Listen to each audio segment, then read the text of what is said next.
So an update was requested on the 29, and well, as you can see, there's the 29. It's gone. So if you can't tell, I replaced it with my modular synth, which used to live under my synth rack over there in the corner. Now there's toolbox and other fun stuff under there. And this is now what was the 29, as well as some stuff from the 60 and some other things. The 60 is still up and running downstairs. It just has some of the stuff from the 29 in it as well, actually. I basically put all the softies from the 29, like the mushrooms, things that I didn't want in here, I put in there. Anything that's too encrusting. Ironically, I have some Kenya in there, but Kenya doesn't ever grow that quick on me. It's not doing super duper great, but it's not doing horrible. Everything's doing okay, but there's just some hairiness. It's still like in the uglies, basically. It's like a new tank still. It's not that new, but I mean, well, look at the rocks. You can't say it doesn't look like a new tank. They look pretty bare. So it's, it's going though. The Potters is in here now. And the clownfish and the hawkfish that were in the 29 are in here. The 6 line went missing during the move. I don't know if he got lost in a rock or I don't know what, which is unfortunate. Also the 1 damsel's here still. But yeah, so all the fish for the most part moved. And then various coral from various tanks. But for those expecting a giant torch garden, yeah, no, that's gone. That gold hammer spread some infection, and then between that and my personal life going to crap, that tank just got neglected. And I did frag and sell off a lot of stuff, and just various things happened.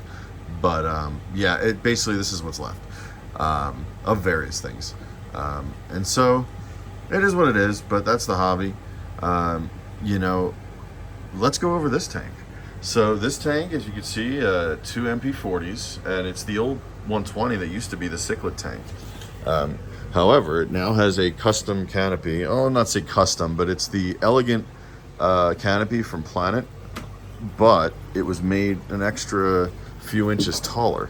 This is a 16-inch tall version of it. They don't normally make it that tall. And because it's so tall, I am able to do something like this. I made this little shelf here, which has 2 routed out holes for my Kessel, and then this little ledge that holds an AI blade. So that's new. And then the Kessels I've had for a little bit. What's new is there's an L2 Vectra for the return pump. And then there's also another MP40 right there doing just the refugium duties. We'll get to that in a minute. That is the heater controller for the heater. And there's a fan to prevent the canopy from overheating, but it also cools the tank down if need be and increases evaporation, which is fun for calc. And speaking of calc, that can be the first thing we look at here. You go over here, and to the right of the tank is the ATO and the calc reactor. There's just a PMUP sitting in there, but it's connected to actually an EB4, which is not your typical choice for a PMUP.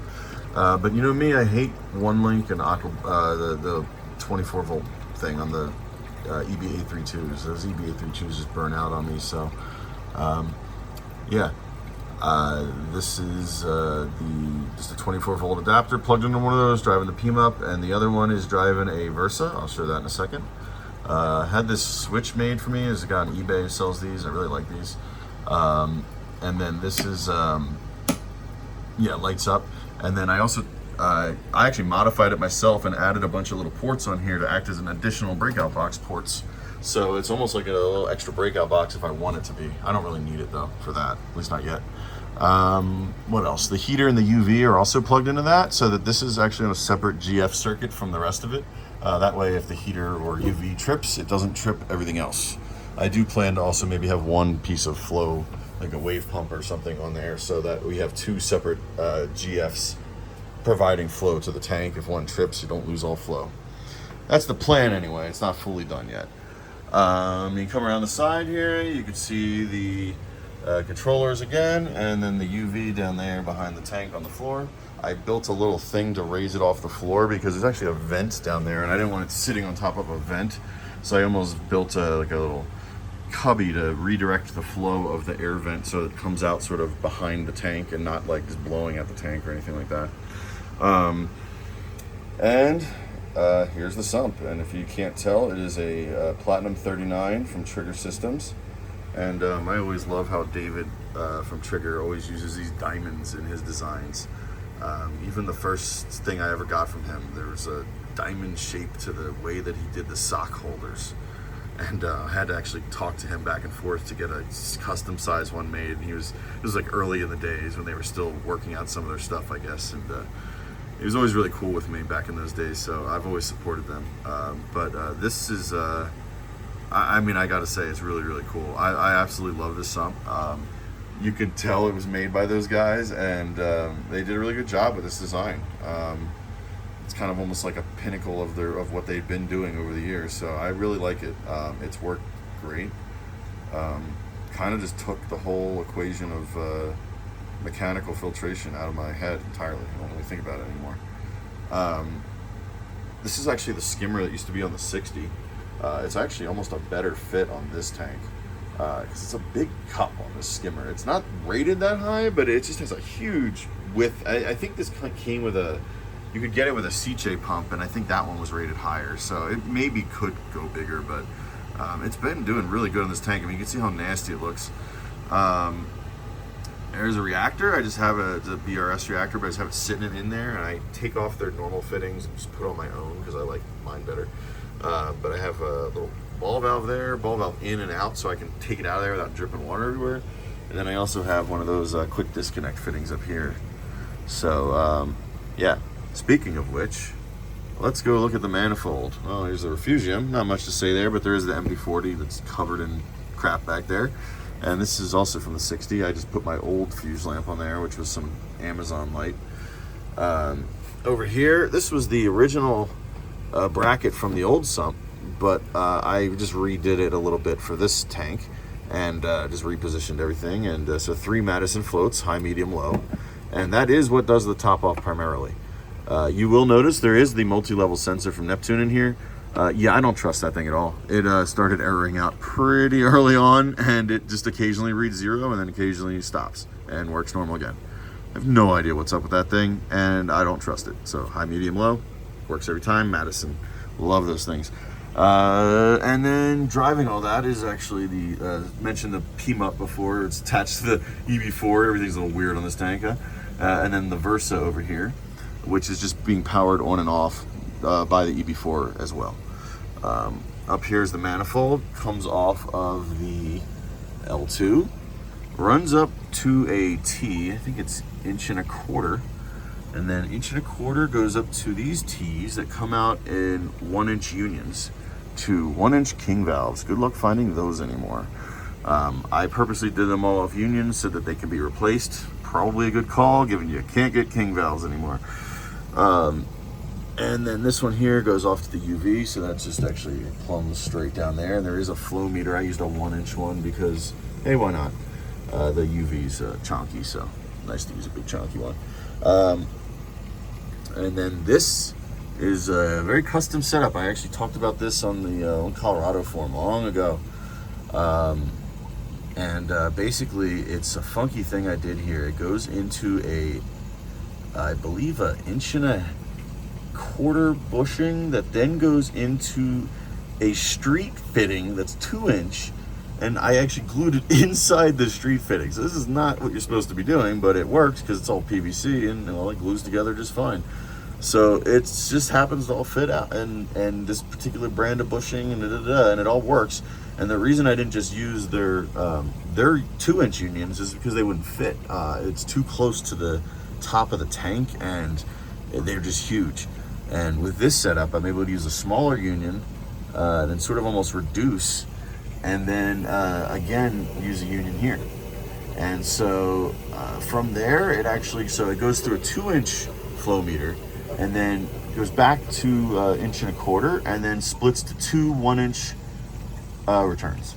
And so they're 1.25 inches down to 1 inch. And because I did it the way it is here, where it's almost split right in the middle, I mean, obviously I couldn't put it in the middle because of the piece of wood, but it's as close as possible with the T. The flow rate on both those returns is almost perfect. This used to have SpaFlex on this tank before for the 2 returns. It was 2 returns before, but the SpaFlex was much different lengths, and it was one return was always way different than the other, and I used to have to try to like compensate with the valves. No such problem on this tank. It just works. This is the emergency drain from the Bean Animal overflow, and it just goes into the refugium and drips a little bit occasionally.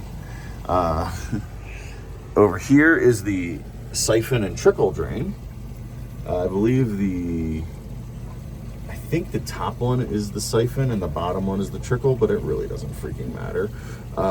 They go to the same place and they're just offset so that they don't hit into each other.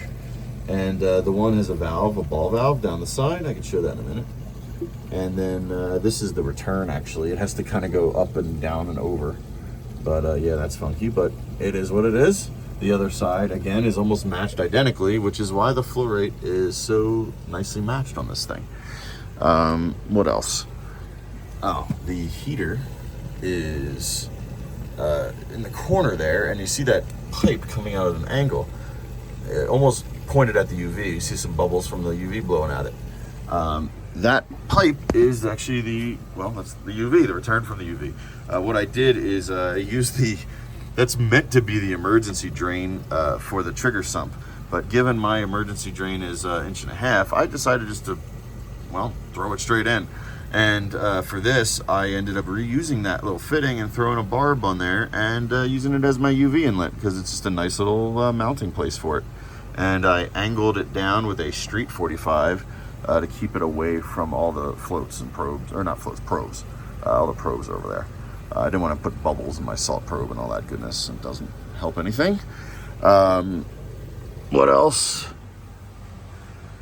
Let's see. I'm trying to think what else is to talk about with this tank. Calc reactor has a probe on it as well. ATO is actually the matching one, although it used to be on the 60, which was also a sapphire, just not this kind. What else?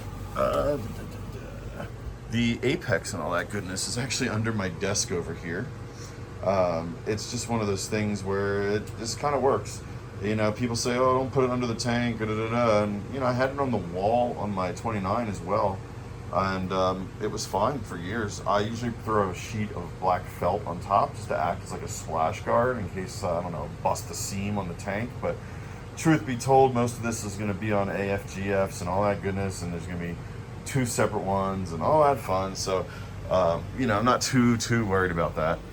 I did mention to show the ball valve here. There it is. That is the ball valve for the overflow. And well, here's the back of the nice view of the back of the canopy.